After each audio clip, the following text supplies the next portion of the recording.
chez moi, il y a moins de sel.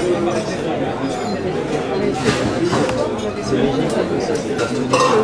Je vous remercie d'être ici, accueilli bien sûr par la grande maison Veuve Clicquot Ponsardin. Alors celui-ci c'est le vintage de Noailles. C'est le même assemblage que le premier, simplement le dosage est un peu moins important. Alors pour te donner une idée, on est sur le mélange de 3 cépages comme le premier, on a le c'est le même. Clicquot Ponsardin. Pourquoi? Parce qu'on a une petite tradition, on associe le nom de jeune fille de la femme et le nom du mari en tant que nom de notre maison. Donc Philippe Clicquot, le père, lorsqu'il a fondé le négoce en 1772, il était marié à Françoise Muiron, donc la maison était connue sous le nom de Clicquot-Muiron. François, son fils, est ensuite intervenu, comme je vous l'ai expliqué, il a décidé de faire participer son fils à ses affaires, et là, ça a évolué vers Clicquot-Muiron et fils, et c'est lorsque François a épousé Barbe-Nicole Ponsardin que c'est devenu Clicquot Ponsardin. Après, voilà, vous devez toujours réaliser la greffe avant de planter les pieds de vigne, vous pouvez utiliser les vignes après. La taille Chablis, elle s'applique uniquement au chardonnay. Quand vous avez ces trois parties, c'est forcément du chardonnay, taille Chablis.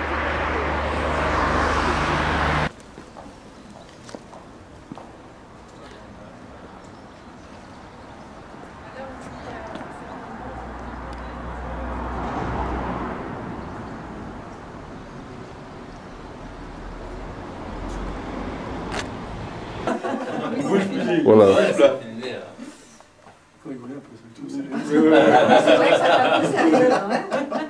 Mais c'est pas une photo.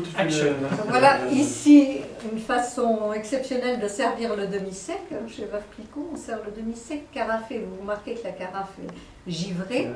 Bon, là, c'est aussi dû au fait qu'il fait très très chaud à l'extérieur, donc il faut maintenir quand même une certaine fraîcheur, une température.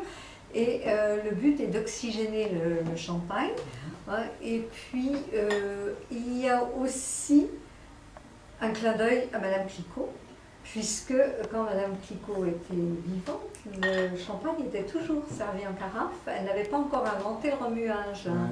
Donc il y avait du dépôt et il fallait absolument faire décanter le champagne pour que le dépôt puisse venir se poser à la base. Et puis il y a aussi un autre aspect, c'est que c'est vraiment à l'œil, c'est absolument magnifique.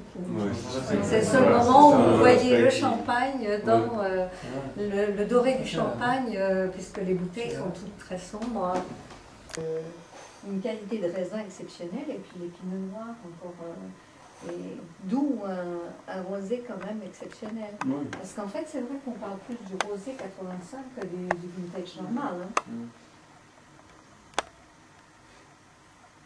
On faisait du patin à glace sur les canals à Haï, justement.